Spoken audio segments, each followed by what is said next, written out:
Well, hello everyone, and welcome to today's webinar.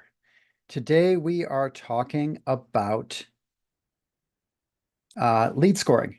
We're talking about lead scoring. We're going to we're going to go through all of the best practices that we have learned at Brilliant Metrics over the last several years to implement a high-performing lead scoring program. So a couple of housekeeping items. First of all, we will be monitoring the chat both on the live stream and in Zoom. So if you have questions, please do post them to the chat. And I will either answer them live as we're going, or we will have a little Q&A period at the end as well. A copy of these slides will be sent to you. Don't worry about trying to grab screenshots of stuff. If you are coming in through the live stream, there will be a QR code you can scan at the end to request a copy of the slides. If you are coming in through the Zoom, that means we already have your email address and we know you're here. We'll get you a copy of the slides that way. Okay. Moving on here. A little bit about me. My name is Steve Robinson. I'm the founder and CEO here at Brilliant Metrics. In addition to leading the team here and guiding our team forward through client strategy and growth, I am a public speaker. I speak at a number of different venues and forums, as well as teach through UW-Milwaukee School of Continuing Ed. Brilliant Metrics is our agency. Brilliant Metrics is a B2B marketing agency. And what sets us apart from other agencies is that we are really good at simplifying complex ideas, breaking down some of the FUD, the fear and uncertainty that's out there in marketing today, and producing actionable strategies out of the chaos, I guess would be the best way to put it. All right, today's agenda. We're going to go through a little bit about what lead scoring is, why, and how it should work, right? We're going to talk through how you assign certain point values to certain activities and how you make those decisions. The importance of a decay model, which is something that not a lot of shops implement, but we put into every single lead scoring program we put in place. How filters make or break a lead scoring program, and then finally, how to create an effective feedback loop so that you're continuously improving the quantity and quality of leads that you're generating. So why should you use lead scoring? Well, lead scoring solves the problem of producing a higher quantity of leads than you can get through what we call raised hand leads. People filling out forms or picking up the phone asking for your products or services. When you're able to identify intent from prospects who aren't ready to fill out a form and aren't ready to pick up the phone, you can increase the number of leads. This has a side benefit of getting those leads in front of salespeople earlier in the buyer's journey. So this is while people don't necessarily have a front-running vendor they're planning to select. This will improve close rates, but it does mean that your sales team will be talking to people that aren't necessarily ready to buy or ready to even talk to them. And so not every lead you hand off to the sales is sales ready, and they need to be ready for that before you implement a lead scoring program. So how should a lead scoring program work? Well, the first step is identifying a person. This connects the dots between a record in your marketing automation platform. That could be HubSpot, it could be Mautic, Marketo, what used to be known as Pardot, that now Salesforce has kind of not given a name to, or ActiveCampaign. Any of these platforms will identify the browser of an individual and link it to their record inside of the marketing automation platform.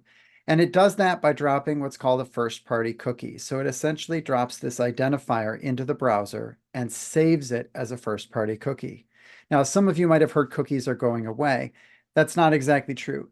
Third-party cookies are going away. First-party cookies like this are what keep you logged into a website when you fill out the login form, so you don't have to do that for every single page.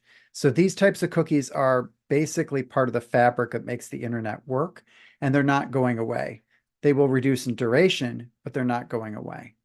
So dropping this cookie then links that prospect's browser with the record in the marketing automation system. And now all of their future activity inside that browser can be linked and recorded in the transcript on their record in the marketing automation platform. We can also assign points. So using that first-party cookie, we track all of the engagement when somebody clicks and engages with content. They could be coming from an email. They could be coming just from a Google search once that person ID has occurred. And I'm going to take a step back. I didn't talk about how that person ID occurs. There's two ways that the marketing automation platform can connect those dots. One is if that person fills out a form. If they're putting their contact information into a form, then that is enough information for the marketing automation platform to recognize that contact information is tied to that browser because they use that browser to fill out that form. The other way the person ID occurs is if they click a link in an email. When an email gets sent from a marketing automation platform, it's tagged with some additional information that connect the dots between any browser activity with that record in the marketing automation platform. Apple has put in some controls in place to try and limit some of this tracking, but for the most part, definitely the forms still work all the time, and emails, depending on the configuration, can still work on Apple devices. Okay, so back to tracking engagement. Once that browser's been identified, every action that's taken in that browser by that person is recorded inside of the marketing automation platform, provided it happens on your website. So you can't track activity on youtube.com. You can't track activity on facebook.com or linkedin.com because those aren't your domains. You don't control them. But your website, if it's properly configured, any activity that happens on that website gets tracked. So every time a good activity, an activity that indicates intent, occurs on the website, not only do we track that activity in a transcript, but we ratchet up a score value inside of that record. So now each one of those activities ratchets up that score.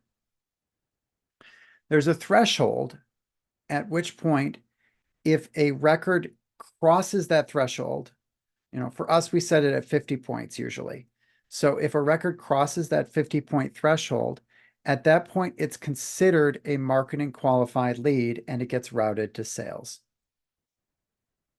So this is how lead scoring should work and how it does work for brands that are effectively using it. But in order to get it set up correctly, the first question that most people have is, how do I assign these point values? What gets a score increase? What activities get a score increase? And the key here is we're trying to detect intent. The way that we look at this is really through two lenses. The first is it meaningful engagement? Because if it's just somebody hitting a page on your website, that doesn't necessarily mean that it's meaningful engagement. They have to actually dig in and take action on that web page, or at least spend some time on that web page before we consider it meaningful engagement. Any time spent with your brand improves that person's understanding and awareness of your brand and starts to make them more of a qualified lead. So we'll usually assign a small point increase for any meaningful engagement on the website. But if that meaningful engagement occurs on in what we call a high intent context, on a page on the website that only somebody who's like more than an eighth of the way through the buyer's journey would be visiting, then that starts to mean that there's that not only is that person engaging with the brand, but they have a problem or an opportunity that your product or service can help with. And so at this point, we start to add larger point increases for those activities. But not all point changes have to be positive. If somebody has meaningful engagement on a page that is clearly off the path to purchase, their reason for engaging with your brand has nothing to do with buying something from you, that's an indication that we should actually decrease the points they've accrued, because they're indicating that they're not there to buy, they're there for something else. And at a minimum, we need to undo any points we added during that session. And at a maximum, we need to drive those points even further down. So let's come back to that concept of meaningful engagement. When we talk about meaningful engagement, the challenge is people will visit your website without having any intent to do so. This happens when you send an email and their email security system goes and clicks on all the links to make sure you're not trying to infect them with a virus. This is why click-through rates are going up in platforms as more and more receiving systems implement these security checks. That's not a human that's clicking those links. That's not the recipient of those emails clicking those links. It is a bot that's going to make sure that those links are safe. Prospects will accidentally click links. I mean, you and I do that all the time when we're browsing the internet, especially on a mobile device where we're trying to scroll and we accidentally tap something and now all of a sudden we're on a web page. And then finally, prospects don't really read. Um, they scan, and in many cases, they'll have some confusion about what it is that you're offering, what the CTA is, what the message, what the headline is, and they'll click on something, misreading it or not really reading it at all based on some picture or something, and be someplace they don't mean to be. So to mitigate these challenges, you want to do a few things. One, don't just automatically take a link click or a web page visit as meaning engagement and assign points there. Instead, you really want to track engagement on those pages. So here at Brilliant Metrics, we have something called a soft conversion. This is a meaningful engagement on a page. It can mean scrolling past 50% on the page. It can mean staying active on that page for more than 15 seconds. It can mean downloading a PDF or filling out a form. Those are all meaningful engagement. We'll usually assign just a point for somebody who has scrolled past 50% or spent more than 15 seconds on any web page on the site. That means they spent time with your brand. That's a good signal. Then there are signals that are more meaningful engagement, like watching a video to 75% or downloading a PDF or completing a form. And for those, we'll usually assign an additional point because they already have to be on the page to be able to do those things. The next angle on this or dimension on this is the context.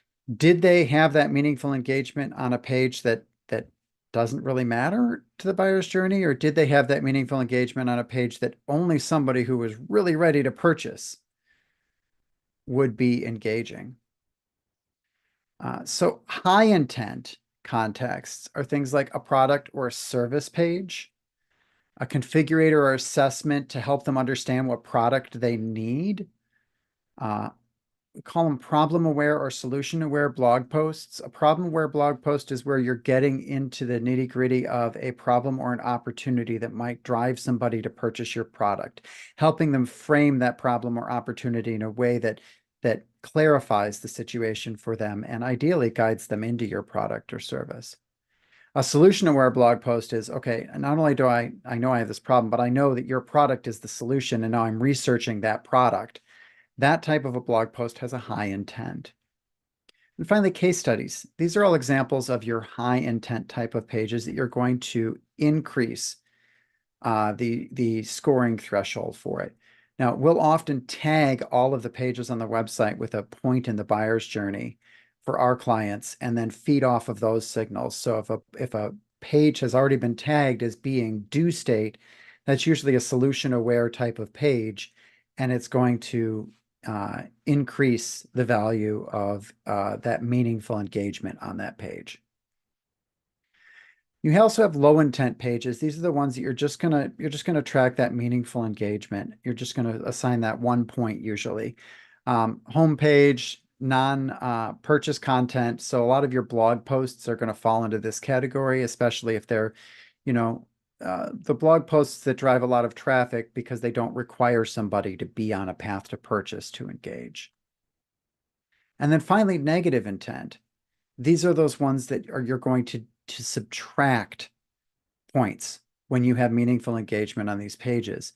These include careers pages. People who are looking for a job generally aren't also shopping for your product or service at the same time.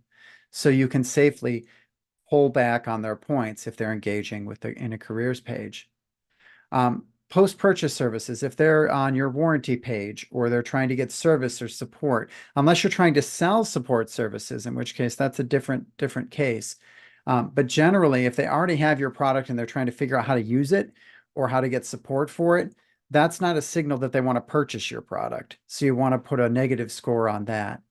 And an investor portal is another obvious place to put a negative score because if I'm coming to your website because I'm an investor, I'm probably not coming to explore purchasing your product or service. So a good starting point, any meaningful engagement, go ahead and toss a point at that contact. If they meaningfully engage with any page, that's worthwhile throwing a little bit of a score at them. Meaningful engagement on a high context or a high intent context page. Here's where you want to start generally at about 5 points. And you're going to adjust these scores as time goes on and the program progresses. We'll talk about that at the end when we talk about a feedback loop. And then meaningful engagement on a negative intent page, like something that's off the purchase path, an investor page, a careers page, etc. Here we usually start out subtracting around 20 points. That'll knock somebody way down in their score, but won't necessarily knock them out. For the middle one here, when we talk about that meaningful engagement in a high intent context, depending on the level of intent, you might bump that up right out of the gate for your starting point. So if we're working with a client and they have a product configurator, well, obviously that's higher intent than a blog post framing the problem or solution. So that product configurator we might give 10 or 15 points to. The same thing would be true for like an assessment or a video that is really do state really about how to buy the service, right? If they watch that video to 75%, they're probably really in market. So finally, you need to set that scoring threshold. We usually set this at 50 points. So when they get to 50 points, that's the point at which we send the lead off to sales. If you have any questions, please do get them into chat. The chat is looking awfully lonely right now. All right, so that's points. Now let's talk about a decay model. If you don't have a decay model in place, you can run into a situation like this, where somebody engages, and then goes dark, possibly for a series of months. And then they come back and they engage just a little bit, and all of a sudden they cross the threshold. Well, this engagement that occurred on this graph in July, that could be some really minor actions that just push them across the line. But they don't really even remember what they did back in February, and it might be not even relevant to the current project or what they're looking at today. And so now you've just mixed up a really old signal with a new signal and combined them to determine that this is a marketing qualified lead, when in reality, it's not. They just did a couple of things and you shipped them off to sales. Sales is going to be like, yeah, this person isn't anywhere near purchase. So a decay model steps down their points over time with inactivity. So the idea is anybody who has points, every week we knock them down by 5 points or 10 points until they eventually get back to zero. So when they come back to the site several months later, they're starting from zero. They're not starting from wherever they left off.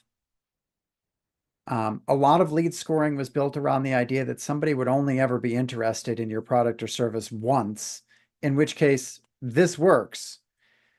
But for most businesses, you need a decay model in order to prevent false MQLs from somebody that started looking at something months or even years ago and then came back. So how do you set up a decay model? This is going to be a little different from system to system, but basically you create a list inside of the system. You feed that list into a campaign, workflow, whatever your platform calls it, where every 7 days you decrease the score on that contact by 10 points. If it's less than zero, set it to zero, and then restart that campaign or workflow. Implementing this will make a big difference in the success of your lead scoring program. All right, let's talk a little bit about filters. You don't want to send every record that has a score over 50 to sales. If you do, you're going to annoy them because they're going to get a bunch of junk and garbage. So a few filters that make sense in most cases. You'll want to filter out your channel partners. This means having, lists and segments inside your marketing automation system for those channel partners, those dealers, reps, distributors, consultants, whoever else that they're always on your website. They don't really count, unless they do. And we have had clients that they do count. Non-target industries. If you can put up some sort of filter around your ideal customer profile and the industries that you actually want to send over to sales because they can close them, it can often make sense. That may require some sort of enrichment in the database to be able to understand what industry every organization or contact is in. Generic emails and no company name. So if somebody's got a Gmail address or a Yahoo address and there's no company name in there, that's probably not a good lead. It's probably a consumer or a junk or something else. And it doesn't give the salesperson any context on what company that person's even with, because they can't even look at the domain name on the email address to know what company that person's with. So we'll usually filter those out. You're going to want to set geographic constraints. Most marketing automation systems will take the IP address of the visitor and automatically determine a location for them. So make sure that your location, you're not sending leads in Kuala Lumpur over to your salesperson if they can't service leads in Kuala Lumpur. If they don't have a phone number or an email address, the salesperson can't really do anything with that lead. So you want to filter those out. And then finally, previously unqualified leads. We'll talk about the feedback loop in a minute. But if somebody pops up as a lead and they're not qualified, you want to tag that record in the database so it doesn't pop up as a lead again. If you don't, they have a tendency to do that. And then you're just sending a bad lead to the salesperson over and over and over again, which that'll really annoy them. The goal here is to get as high quality leads as possible going to sales so they continue acting on them and are grateful for those leads, patting you on the back, and then you have a good partner on the sales side to continuously improve the program. If you out of the gate start sending garbage leads to sales, they check out, they won't give you feedback on them, they don't care about them because they're not helping them do their job. They're not helping them make their commission. If you're not helping them make their commission, you're banking on limited goodwill in order to get any feedback or engagement from sales in the program. And you need them telling you what a good lead is. All right, I've referenced this feedback loop a couple times. Let's talk about what this feedback loop is. When we set up a lead scoring program for a client, we set up this automation inside of the marketing automation system that will send a request for feedback to the salesperson every 3 days after that lead has been sent to the salesperson. It does not stop until the salesperson clicks one of these 5 categories. The categories are good, meaning not only is this a lead with some intent to it, but they're also fit within our ideal customer profile or an acceptable customer profile. They're the right size, an appropriate industry, etc. And after I called or emailed them, they were willing to talk to me, which means there was some intent there. That's a good lead.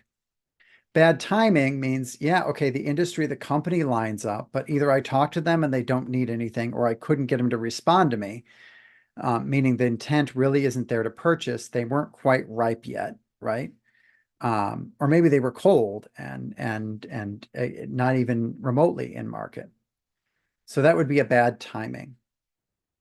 Unactionable is sort of just okay, this again, like good and bad timing, this is somebody we want to continue marketing to, but they aren't actually a lead. So oftentimes we'll see things like referral partners or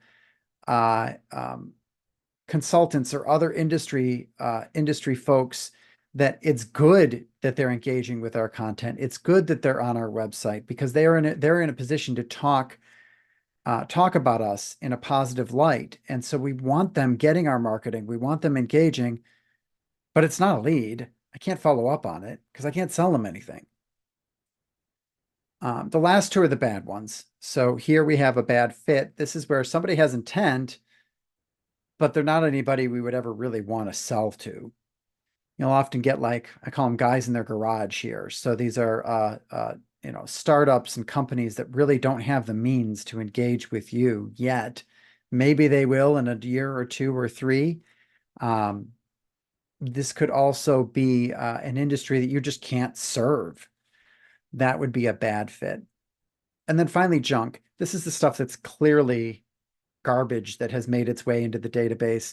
Students often end up here. You'll see spammers end up here. Sometimes you'll see just, vendors end up here. These are records you want out of the database. They're junk, they're garbage, they're not helping the business in any way, shape, or form. So the way the platform, um, and so let me come back to this. For bad fit, we'll set up an automation in the system that will mark those as what we call marketing suspended, meaning they're not going to get any more emails. They're not going to be included in any paid media targeting.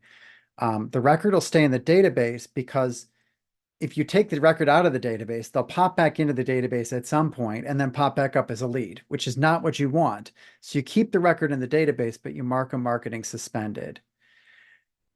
The junk, the automation will just flat out delete. We'll usually set that on a 30-day delay, so there's an opportunity for a human to review it before it actually gets deleted from the system.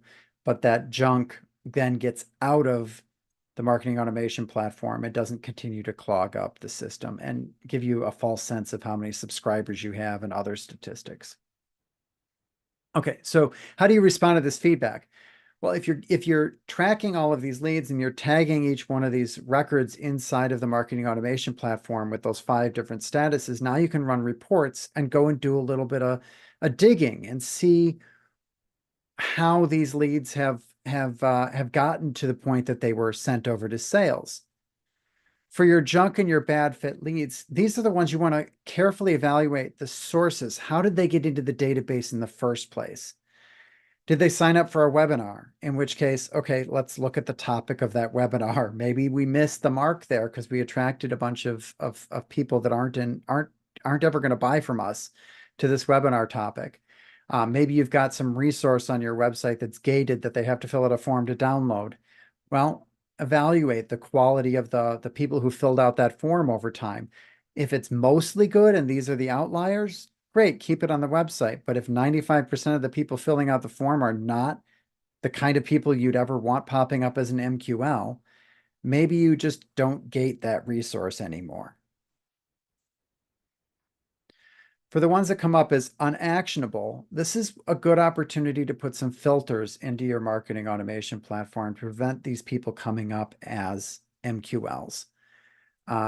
These are often, again, those referral sources or partners that you have in the marketplace.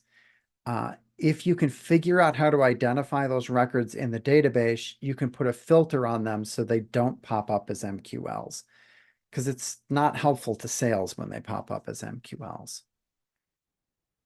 For your bad timing and your good leads, the good leads are the ones that, yes, everything worked exactly like it's supposed to. The bad timing are the ones that they're qualified, but maybe we were a little bit too aggressive on our point actions. And so you want to look at where can we dial back those bad timing, the point actions that contributed to bad timing leads. Where can we dial back those point actions without sacrificing the good leads that we were getting? And there is no like formulaic way to do this. It really is just popping up a bunch of good records and a bunch of bad timing records, and you'll probably spot a couple of point actions on the bad timing records that are a little bit overzealous. And dialing those back a little bit will help. I'd encourage you to go and look at the good records and see if there are any common themes there that you can increase point values a little bit as well. Otherwise, you'll decrease the total number of MQLs you're pushing across the wire. So that's it for today. To sum up, lead scoring produces more leads, but they're earlier in the buyer's journey. That's usually a good thing, but some salespeople get frustrated because it means they're not ready to close. Points should be assigned based on engagement and a high intent context. So any engagement is good unless it is in a non-purchase place, careers, investor portal, post-sales support, etc. Um, and then engagement on a high intent place is really good. Product pages, case studies, configurators, etc. A decay model is what prevents MQLs that pop based on activity that occurred in the distant past. So you always want to have a decay model in place to prevent that from happening. Other filters will help you prevent you from sending bad leads to sales. This is something that needs to be maintained over time by looking at those unactionable leads that got sent over to sales. And then finally, the feedback loop that gives you that data for that unactionable. The feedback loop is absolutely paramount to having a successful lead generation program using lead scoring. Not only because it allows you to optimize and tweak the model over time, which is really important, but it also demonstrates to sales that you care and you're listening and you're not just trying to hit some quota of leads to flip across the wire. So with that, if you have any questions, let's get those questions into chat. And if not, I want to encourage you to please follow us on LinkedIn if you haven't already. If you'd like to meet with me, you can go ahead and scan that middle QR code. And if you're on the Zoom, you will automatically get the recording of this and the slides. But if you're on the live stream, scan the third QR code to request that recording and slides. All righty. It looks like I did a decent job and we don't have a ton of questions. If you do have questions that was not covered in the webinar, please reach out to me individually. I'm more than happy to help you, and I hope everybody has a wonderful day.